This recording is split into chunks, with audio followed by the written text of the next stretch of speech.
Welcome to the child holistic development channel. ఈరోజు ఈ వీడియోలో స్పీచ్ అండ్ లాంగ్వేజ్ డిఫికల్టీకి సంబంధించినటువంటి కేస్ స్టడీ ఎలా రాయాలో ఈ వీడియోలో చూద్దాం. సో మనకి తెలిసిన రీతిగానే మొట్టమొదటిసారిగా మనం క్లయింట్ రోస్టర్‌ని ఓపెన్ చేసుకుంటాము. సో స్టూడెంట్ యొక్క ప్రొఫైల్‌ని ఓపెన్ చేసి థెరపీలో ఉన్నటువంటి కేస్ హిస్టరీ అండ్ అదర్ డాక్యుమెంట్స్‌ని మనం ఓపెన్ చేసి మొట్టమొదటిగా మన స్టూడెంట్ యొక్క నేము, ఏజ్, జెండర్ వీటిని మనం వెరిఫై చేసుకున్న తర్వాత ఇక్కడ కంప్లెయింట్స్ ఇన్ బ్రీఫ్‌లో కేస్ హిస్టరీని మనం స్టార్ట్ చేస్తాం. సో, ఈరోజు మనం రాస్తున్నటువంటి ఈ యొక్క స్టూడెంట్ యాక్చువల్‌గా స్పీచ్ అండ్ లాంగ్వేజ్ డిఫికల్టీస్‌తో తను సఫర్ అవుతుంది. సో, ఆ ప్రాబ్లమ్ ఉన్నటువంటి ఆ స్టూడెంట్‌కి సంబంధించినటువంటి కేస్ హిస్టరీని మనం ఇప్పుడు రాస్తున్నాం. సో, ఇక్కడ మొదటగా మనం చూసినట్లయితే narrative history and nature, sequence, mode of answer, duration and impact of symptoms. So, దీంట్లో మనం ఇక్కడ ఏం రాసుకుంటామంటే మొట్టమొదటిగా మనం చూసినట్లయితే so, usually she talks fast and words are not clear. So peers often ask her to repeat and sometimes laugh. Problems noticed around class 2, more obvious during reading aloud and answering in class. She appears shy and avoids speaking in front of the class. Unclear speech and difficulty expressing in sentences. So ఇది ఆ యొక్క student యొక్క narrative history అండి. So దీని తాలూకా nature ఎలా ఉంది? దీని sequence ఏంటి? తర్వాత ఇది ఎన్ని సంవత్సరాల నుంచి ఇంపాక్ట్ చేస్తుంది తన యొక్క పర్సనాలిటీ మీద మనం ఇక్కడ మొత్తం ఈ కంప్లెయింట్స్ ఇన్ బ్రీఫ్‌లో మనం నోట్ చేసుకుంటాం.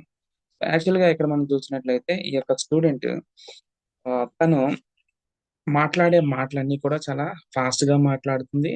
సో, ప్రతి పదము కూడా చాలా ఫాస్ట్‌గా పలకటం వల్ల అంత క్లియర్ అనేది వినే వాళ్ళకు ఉండదు. సో, తర్వాత తను ఇతరులతో మాట్లాడేటప్పుడు అంటే క్లాస్‌మేట్స్‌తో మాట్లాడేటప్పుడు సో, వాళ్ళు తన మాటలు అర్థం చేసుకోవడంలో ఇబ్బంది ఎదుర్కొంటున్నారు. యాస్ ఎ అడల్ట్‌గా మనమే తన మాటను నోటీస్ చేయడం చాలా కష్టమవుతుంది. సో, అలాంటిది చిన్న పిల్లలు తను మాట్లాడే మాటలు అర్థం చేసుకోవడం కష్టమవుతుంది. ఫలితంగా ఏంటంటే, వాళ్ళు ఆడే మాటలు బట్టి నవ్వటం, హేళన చేయటం ప్రారంభించారు. సో, సాధారణంగా ఈ యొక్క సమస్య అనేది తను రెండవ తరగతిలో ఉన్నప్పటి నుంచి ఐడెంటిఫై చేసినట్టు పేరెంట్స్ చెప్తున్నారు. తర్వాత ఎక్కువగా ఈ సమస్య ఎక్కడొస్తుందంటే, తను క్లాస్‌లో బయటికి చదివేటప్పుడు, తర్వాత క్లాస్‌లో ఏదైనా ప్రశ్న అడిగేటప్పుడు తను చెప్పే సమాధానము సో, ఈ సందర్భాలలో తనలో ఉన్నటువంటి ఈ యొక్క డిఫికల్టీ అనేది మనం ఫైండ్ ఔట్ చేస్తున్నట్టు పేరెంట్స్ చెప్పారు. ప్రీవియస్ టీచర్ కూడా చెప్తున్నారు. సో, ఈ కారణాల వల్ల she appears shy and avoid speaking in front of the class. So, తిను హ్యూమిలియేషన్‌కి గురి కావడం బట్టి తన క్లాస్‌లో ఏదైనా మనం ప్రశ్న అడిగేటప్పుడు సమాధానం ఇవ్వటాన్ని తను నిరాకరిస్తుంది. ఇంకా చెప్పాలంటే ఏదైనా తనకు తెలిసిన సమాధానం ఉన్నా కూడా సరిగా దాన్ని వ్యక్తం చేయలేకపోవట కారణం బట్టి తను కాస్త షైనెస్‌ని తను చూపిస్తుంది. సో, ఇంకా unclear speech and difficulty expressing in sentences. So, తనకున్నటువంటి ఈ యొక్క భాషణ దోషం వలన సో, తను సరిగా మాట్లాడలేకపోతుంది. ఇంకా తను ఏదైనా ఒక ఆహ్, సెంటెన్సెస్‌ని ఫ్రేమ్ చేసేటప్పుడు లేదా తను చెప్పాలనుకున్న మాటలను సరిగా తను వ్యక్తం చేయలేకపోతుంది. సో, ఇది సాధారణంగా మనం ఈ స్టూడెంట్‌లో ఫైండ్ ఔట్ చేస్తున్నటువంటి కంప్లెయింట్స్. సో, తర్వాత history of consultation with present ఇల్‌నెస్‌లో సో, పేరెంట్స్ అలోపతిక్ హాస్పిటల్‌కి తన ప్రీవియస్ డేస్‌లో చూపించినట్టు చెప్పారు. తర్వాత తినలో ఉన్నటువంటి ఈ యొక్క షైనెస్ కావచ్చు, ఇతరులతో కలిసి ఆడుకోలేకపోవటం, నెక్స్ట్ తనలో ఉన్నటువంటి కొన్ని ఆ యొక్క అవరోధ భావాలను బట్టి వారేం జేశారంటే, సైకాలజిస్ట్‌ని కూడా కన్సల్ట్ చేశానని చెప్పారు. సో, ఇదేమైనా కొంచెం న్యూట్రిషనల్ సంబంధించిన సమస్యేమో అని చెప్పి పీడియాట్రిషియన్‌ని కూడా కన్సల్ట్ చేసినట్టు చెప్పారు. సో, నెక్స్ట్ ఇంకా మనం చూసినట్లయితే మెడికల్ ట్రీట్మెంట్ అండర్‌టేకింగ్. సో, ఇక్కడ ఎలాంటి మెడికల్ ట్రీట్మెంట్ అనేది తీసుకోలేదండి. అంటే మేజర్ ఎనీ ప్రాబ్లమ్‌కి ఏం తీసుకోలేదు. జస్ట్ ఇదేమైనా కొంచెం డెవలప్‌మెంటల్ డిజార్డర్ ఏమో అని చెప్పి, సో, నార్మల్‌గా ఏం చేశారంటే, ఒక పీడియాట్రిషియన్ మాత్రమే చూసుకున్నారండి. తర్వాత బిహేవియరల్ చెక్‌లిస్ట్ చూస్తున్నట్లయితే, సో, ఈ స్టూడెంట్‌ని నేను అబ్జర్వ్ చేసిన తర్వాత, సో, తనలో ఆల్రెడీ ముద్రించబడినటువంటి ఈ యొక్క ఆహ్, ఫోబియాని బట్టి తను ఎవరైనా కొత్త మనుషులతో మాట్లాడేటప్పుడు ఐ కాంటాక్ట్‌ని తనేం చేస్తుందంటే అవాయిడ్ చేస్తుంది. సో, తర్వాత ఇంకేంటంటే పూర్ లిమిటెడ్ అటెన్షన్. సో, ఎందుకంటే ఇక్కడ మనం మాట్లాడే మాటలు తను వినటానికి కూడా నిరాసక్తత చూపిస్తుంది. ఎందుకంటే గతంలో తన యొక్క పాస్ట్ లైఫ్‌లో ఉన్నటువంటి ఆ యొక్క చేదు అనుభవాల రీత్యా తనేం చేస్తుందంటే, సో, కొత్తగా వచ్చినటువంటి మనుషులతో తన యొక్క భావాలను వ్యక్తీకరించటంలో తను కాస్త ఆహ్, తక్కువ ఏకాగ్రతను కనపరుస్తుంది. ఎదుటివారు చెప్పే మాట వినటానికి నిరాసక్తి చూపిస్తుంది. మీన్‌వైల్ వారు అడిగిన ప్రశ్నకు సమాధానం చెప్పటానికి కూడా కాస్త నిరాసక్తత చూపిస్తుంది. అందుకే ఇక్కడ నేను పూర్ లిమిటెడ్ అటెన్షన్ అనేది నేను పెట్టుకున్నానండి. తర్వాత యాస్ పర్ పేరెంట్స్ ఇచ్చిన ఇన్ఫర్మేషన్ ప్రకారం తను షై, ఇంకా క్వైట్, ఇంకా నెక్స్ట్ మనం చూసినట్లయితే ఇంకా ఈజీ ఫ్రస్ట్రేటెడ్. సో, ఎందుకంటే తనకి ప్రశ్న అడిగేటప్పుడు తను సమాధానం చెప్పగలుగుతుంది. కాకపోతే దాన్ని సరిగా వ్యక్తీకరించలేకపోవడం కారణం బట్టి తను ఈజీగా ఫ్రస్ట్రేటెడ్ అయిపోతుంది. సో, ఇవి నేను సాధారణంగా తనలో ఐడెంటిఫై చేసినటువంటి ఈ యొక్క మేజర్ బిహేవియరల్ ప్రాబ్లమ్స్‌గా నేనిక్కడ చూస్తున్నాను.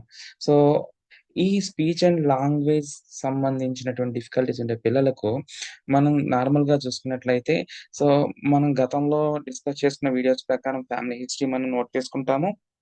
అయితే ఈ పర్టిక్యులర్ కేసెస్‌లో మనం ఎక్కువగా ఫోకస్ చేసుకోవాల్సిన విషయాలేంటంటే, కొన్ని డెవలప్‌మెంటల్ డిలేస్ కావచ్చు, మైల్‌స్టోన్ డిలేస్ కావచ్చు, నెక్స్ట్ ప్రీనాటల్ హిస్టరీ, నాటల్ హిస్టరీలో కూడా కొన్ని స్టాండర్డైజ్డ్ పాయింట్స్‌ని మనం మెన్షన్ చేసుకోవాల్సుంటుంది. సో, ఫర్ ఎగ్జాంపుల్ ఇక్కడ డెవలప్‌మెంటల్ హిస్టరీలో చూసినట్లయితే సెన్సరీ మోటార్ డెవలప్‌మెంట్. సో, ఇక్కడ బాబ్లింగ్ అనేది తనకి స్టార్ట్ అయింది. కాకపోతే ఇది నార్మల్ రొటీన్ ఏజ్‌లోనే తనకి స్టార్ట్ అయింది. అంటే సాధారణంగా ఏ ఏజ్‌లో అయితే స్టార్ట్ అవ్వాలో అదే ఏజ్‌లో తనకిక్కడ స్టార్ట్ అయ్యింది.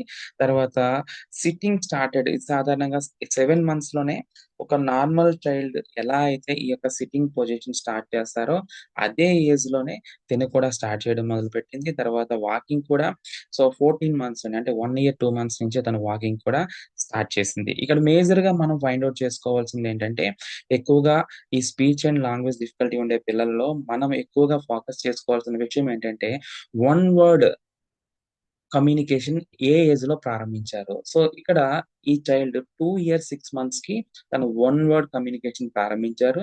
తర్వాత 2 వర్డ్ సెంటెన్స్ ఫార్మేషన్ అనేది 3 ఇయర్స్ ఏజ్‌లో ఫార్మ్ చేశారు.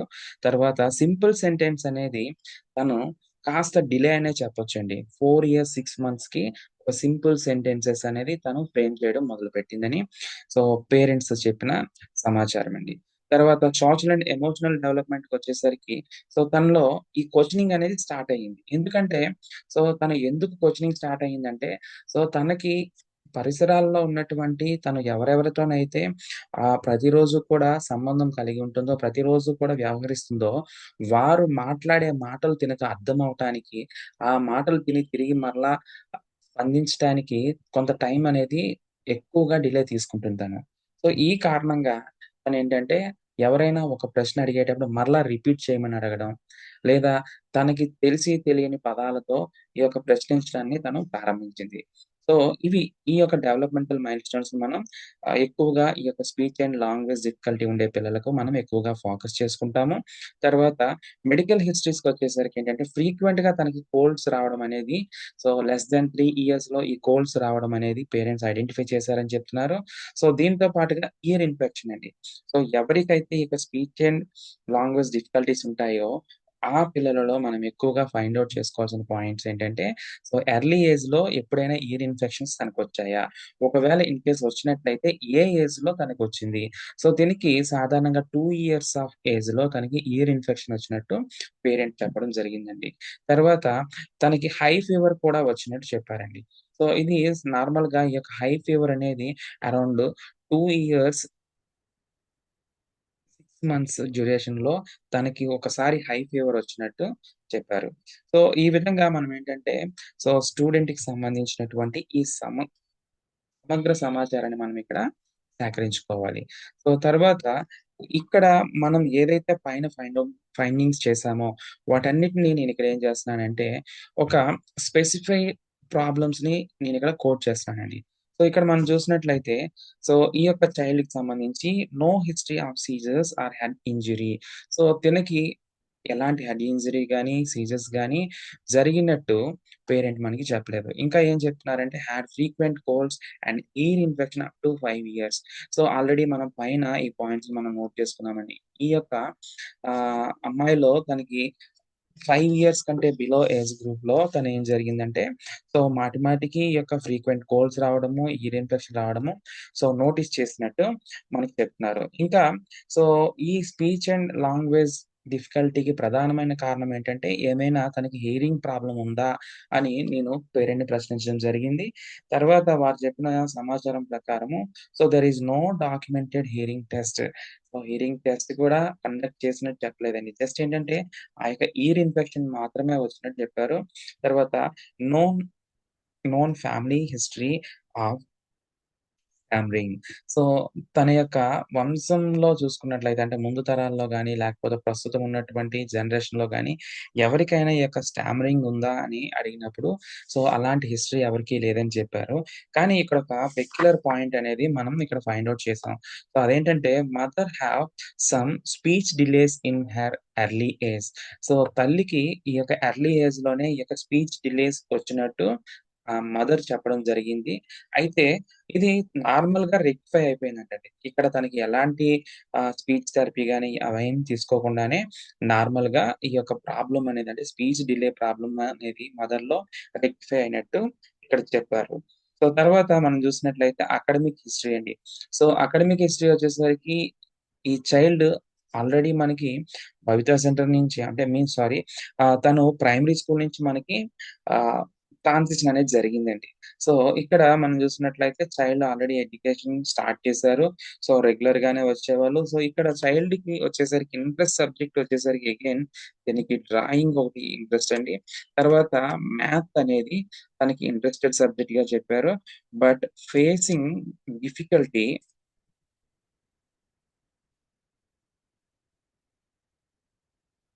In languages. సో, మనం ఇక్కడ ఈ యొక్క విషయాన్ని గమనించుకోవాలి. సాధారణంగా ఈ యొక్క స్పీచ్ అండ్ లాంగ్వేజ్ డిఫికల్టీస్ ఉండే పిల్లలు ఎక్కువగా లాంగ్వేజ్ సబ్జెక్ట్స్ విషయంలో వారు ఎక్కువగా డిఫికల్టీని ఫేస్ చేస్తారండి. వేరాజ్ మ్యాథమెటిక్స్‌కొచ్చేసరికి అక్కడ ఉండే కాలిక్యులేషన్స్ కావచ్చు, వాటిని వారు కాస్త ఫోకస్ చేసి సో, సింపుల్‌గానే వాటి మీద వారు ఇంట్రెస్ట్ చూపిస్తారు. సో, వీటితో పాటుగా ఏంటంటే డ్రాయింగ్ ఒకటి ఎక్కువ ఇంట్రెస్ట్ అని చెప్పారు. సో, తర్వాత రీజన్ ఫర్ అబ్సెంటిజం అనేది ఇక్కడ మనం సో, ఎలాంటి రీజన్ మనం మెన్షన్ చేయట్లేదండి. ఎందుకంటే తనకున్నటువంటి ఆ యొక్క ఇయర్ ఇన్ఫెక్షన్స్ కావచ్చు, కోల్డ్స్ కావచ్చు, ఇవెప్పుడు కూడా తనేదో లాంగ్ అబ్సెంటిజంకి ఒక రీజన్ కాదండి. సో, తను రెగ్యులర్‌గానే స్కూలింగ్ ఉన్నట్టు గత సంవత్సరం చదివినటువంటి ఆ పాఠశాలకు చెందినటువంటి టీచర్ మనకి ఇన్ఫర్మేషన్ ఇవ్వడం జరిగింది. తర్వాత స్కూల్ బిహేవియర్ వచ్చేసరికేంటంటే, సో, మనం చూసినట్లయితే she joined anganwadi at 4 years, formal schooling from class 1, academically average in written work, but struggles in reading allowed. So, తను ఈ యొక్క ప్రైమరీ ఏజ్ నుంచే చదివే విషయంలో ఎక్కువగా స్ట్రగుల్ అయినట్టు ఇక్కడ మనకి ప్రీవియస్ అకాడమిషియన్ అనేది మనకు చెప్పడం జరిగింది.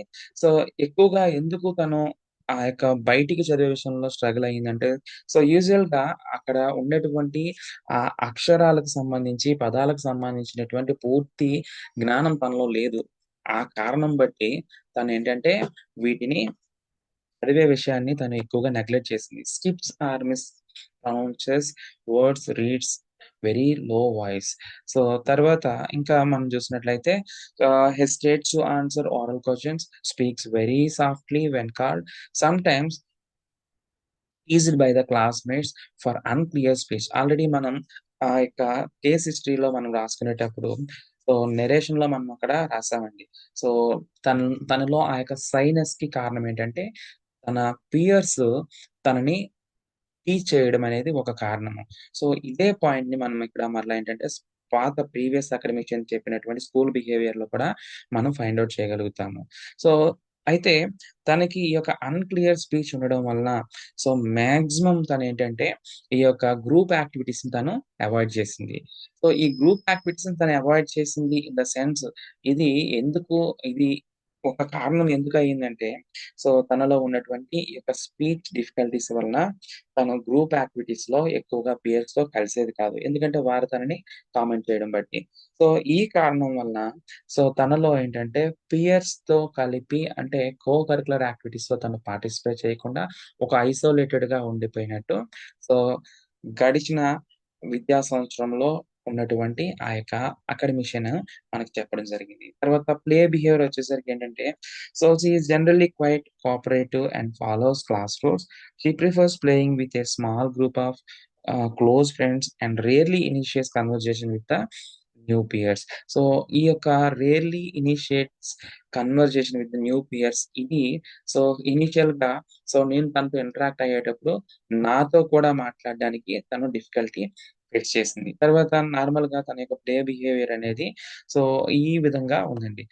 Next appears anxious when asked to speak in front of class and sometimes looks down or avoids eye contact. ఇది కూడా తనలో ఉన్నటువంటి ఒక బేసిక్ డ్రాబ్యాక్ అండి. నెక్స్ట్ తర్వాత మనం చూసినట్లయితే టీచర్స్ ఒపీనియన్ వచ్చేసరికేంటంటే, currently communicates mainly using short phrases and simple sentences. Speech is often unclear in longer words. So, substitutes T for K and D for G. నార్మల్‌గా ఈ యొక్క స్పీచ్ అండ్ లాంగ్వేజ్ డిఫికల్టీ ఉండే పిల్లల్లో ఎక్కువగా మనం find out చేసే so, letter substitutions అనేవి టీకి బదులుగా వాళ్ళు కేని ప్రొనౌన్స్ చేయడం లేదా కేని బదులుగా టీని ప్రొనౌన్స్ చేయడం. అండ్ హ్మ్. జీకి బదులుగా డీని ప్రొనౌన్స్ చేయడం అనేది మనం వీరిలో ఫైండ్ ఔట్ చేస్తామండి. నెక్స్ట్ మనం ఇంకా చూసినట్లయితే peers and teachers report difficulty understanding especially in noisy classroom. Follow single step instructions needs repetition for 2 step instruction. తనకి సాధారణంగా మనం ఏదైనా సింపుల్ గెస్చర్స్‌తో చెప్పేటప్పుడు 1 స్టెప్ ఇన్‌స్ట్రక్షన్ అయితే తను ఈజీగా ఫాలో అవ్వగలుగుతుంది. అదే 2 స్టెప్ ఇన్‌స్ట్రక్షన్స్‌కొచ్చేసరికి ఇక్కడ మనం చూసినట్లయితే కొంచెం డిఫికల్టీ అనేది మనం ఫైండ్ ఔట్ చేస్తున్నాం. తర్వాత expressive vocabulary is below age. తినలో ఉన్నటువంటి ఆ యొక్క ఎక్స్‌ప్రెసివ్ వొకాబులరీ అనేది బిలో ఏజ్. సో, ఇది ఈ పాయింట్‌ని బట్టి మనం ఏం చెప్పుకోవచ్చంటే, తను ఏదైనా సింపుల్ సెంటెన్సెస్ ఫార్మ్ చేయడానికి తనకు అంత డిఫికల్టీ అనేది ఫేస్ చేస్తున్నట్టు మనం ఇక్కడ ఫైండ్ ఔట్ చేయగలుగుతున్నాం. తర్వాత uses simple repetitive phrases and struggles to narrate daily events in sequence. No previous speech therapy. Already మనం డిస్కస్ చేసుకున్నాం. ఎలాంటి థెరపీ కూడా తను తీసుకోలేదు. ఇదంతా కూడా ఏంటంటే టీచర్స్ ఒపీనియన్ అబౌట్ ద చైల్డ్‌లో ప్రీవియస్ అకాడమిషియన్ ఇచ్చింది. ఇప్పుడు ప్రెజెంట్ మనం తనని ఎగ్జామిన్ చేస్తునేటప్పుడు మనం తనలోంచి ఫైండ్ ఔట్ చేసిన ఈ పాయింట్స్ మనం ఇక్కడ టీచర్స్ ఒపీనియన్ అబౌట్ ద చైల్డ్‌లో మనం మెన్షన్ చేసుకుంటాం. దయచేసి ఇక్కడ మనం గమనించవలసిన విషయం ఏంటంటే ఐడీకి గాని, ఎస్ఎల్‌టీకి గాని రాసేటప్పుడు టీచర్స్ ఒపీనియన్ అబౌట్ ద చైల్డ్‌లో అక్కడ ప్రీవియస్ అకాడమిక్ చెప్పినటువంటి బిహేవియరల్ పాయింట్స్ తీసుకుంటాము. మనం ఫైండ్ ఔట్ చేసినటువంటి బిహేవియరల్ చెక్ లిస్ట్‌లో వచ్చినటువంటి సమ్మరీని మనం ఇక్కడ రాసుకుంటాము. కానీ ఇక్కడ స్పీచ్ అండ్ లాంగ్వేజ్ డిఫికల్టీస్‌కొచ్చేసరికి ఇక్కడ కొంచెం క్వైట్ కాంప్లెక్స్‌గా ఉంటుందిక్కడ. ఎందుకంటే ఇక్కడ మనం ఎక్స్‌ప్రెసివ్ వొకాబులరీని కూడా ఇక్కడే మనం ఆహ్, ఫైండ్ ఇక్కడే మనం దాన్ని మెన్షన్ చేసుకుంటాం. నార్మల్‌గా ఈ యొక్క ఎక్స్‌ప్రెసివ్ లాంగ్వేజ్ ఇదంతా కూడా అసెస్‌మెంట్‌లో చూస్తాం. కానీ ప్రీవియస్ అకాడమిషియన్ చెప్పినటువంటి ఆ పాయింట్స్‌ని మనం మైండ్‌లో పెట్టుకొని ఇక్కడ ఏం చేస్తామంటే తన యొక్క ఎక్స్‌ప్రెసివ్ వొకాబులరీ ఎంతుందో కూడా మనం ఇక్కడే టీచర్స్ ఒపీనియన్‌లోనే మనం మెన్షన్ చేసుకుంటాం. ఫైనల్‌గా సమ్మరీ ఆఫ్ ద కేస్ వచ్చేసరికేంటంటే, సో, ఇక్కడ ఓవరాల్‌గా మనం ఈ కేస్ హిస్టరీని అంతటిని మనం చూసిన తర్వాత డెవలప్‌మెంటల్ మైల్‌స్టోన్స్‌లో వచ్చిన డిలేస్‌ని బట్టి కావచ్చు, నెక్స్ట్ మెడికల్ హిస్టరీని బట్టి కావచ్చు, మనం ఇక్కడ ఏం చేస్తామంటే సమ్మరీ ఆఫ్ ద కేస్ అనేది కొంచెం లెంథీగా రాసుకుంటాం. ఎందుకంటే speech and language difficulty it is quite different for remaining disabilities. ఇక్కడ మనం చూసినట్లయితే history suggest a long standing speech sound disorder with associative expressive language delay. So, ఇక్కడ తన ఓవరాల్ ఈ యొక్క కేస్ హిస్టరీ అంతటిని మనం ఫైండ్ ఔట్ చేసిన తర్వాత మనకిక్కడ మనం అబ్జర్వ్ చేసినటువంటి పాయింట్ ఏంటంటే, తనకి స్పీచ్ సౌండ్ డిజార్డర్‌తో పాటుగా ఇంకొక అసోసియేటెడ్ ప్రాబ్లమ్ ఉంది. అదే ఎక్స్‌ప్రెసివ్ లాంగ్వేజ్ డిలే. సో, ఈ ఎక్స్‌ప్రెసివ్ లాంగ్వేజ్ డిలేకి ప్రధానమైన కారణం ఏంటంటే, తనలో ఎక్స్‌ప్రెసివ్ వొకాబులరీ అనేది తన ఏజ్ కంటే తక్కువగా ఉంది కాబట్టి. తర్వాత these difficulties effect her class room participation especially oral responses and reading allowed and social confidence. So, ఈ కారణాల వల్ల తనలో ఈ యొక్క స్పీచ్ అండ్ లాంగ్వేజ్ డిఫికల్టీ అనేది తన లెర్నింగ్స్ కావచ్చు, తన బిహేవియర్‌ని కూడా కొంత మేరకు ఇంపాక్ట్ చేయగలిగింది. ఇది మనకి సమ్మరీ ఆఫ్ ద కేస్ అవుతుందండి. సో, ఫ్రెండ్స్, ఈ విధంగా మనం ఏం చేసుకుంటామంటే సమ్మరీ ఆఫ్ ద కేస్‌ని మనమిక్కడ సమ్మరైజ్ చేసుకుంటాం. తర్వాత మనకి తెలిసిందే రికమెండేషన్స్‌కొచ్చేసరికేంటంటే, ఇక్కడ స్పీచ్ అండ్ లాంగ్వేజ్ థెరపీ ఇస్తాము. నెక్స్ట్ బిహేవియరల్ థెరపీ ఇచ్చుకుంటాము. తర్వాత కౌన్సెలింగ్, అకాడమిక్ ట్రైనింగ్ అనేది కంపల్సరీ. దీంతో పాటుగా బిహేవియరల్ కౌన్సెలింగ్ కూడా. సో, సమ్‌టైమ్స్ ఇది నాట్ నెసెసరీ. బట్ ఇక్కడ నేను ఇన్ కేస్ నీడ్ అని చెప్పి నేనిక్కడ పెట్టుకున్నానండి. ఇది రికమెండేషన్స్. అడిషనల్ నోట్స్‌కొచ్చేసరికేంటంటే ఒక పాయింట్ నేనిక్కడ మెన్షన్ చేశాను. ఏంటంటే, a formal speech language assessment and school based intervention along with class room accommodations are recommended. ఎందుకు నేనిక్కడ స్పీచ్ లాంగ్వేజ్ అసెస్మెంట్ గురించి నేను మెన్షన్ చేశానంటే, తన యొక్క ప్రీవియస్ హిస్టరీ చూసుకున్నట్లయితే, ఈవెన్ దో తనకి రిపీటెడ్ ఇయర్ ఇన్ఫెక్షన్ వచ్చినప్పటికి కూడా, మనకి ఎక్కడా కూడా హియరింగ్ ఇంపైర్డ్‌కి సంబంధించినటువంటి రికార్డెడ్ ఎవిడెన్స్ లేదు కాబట్టి, ఇక్కడ నేనేం తీసుకుంటున్నానంటే, స్పీచ్ అండ్ లాంగ్వేజ్ అసెస్మెంట్ చేస్తున్నాను.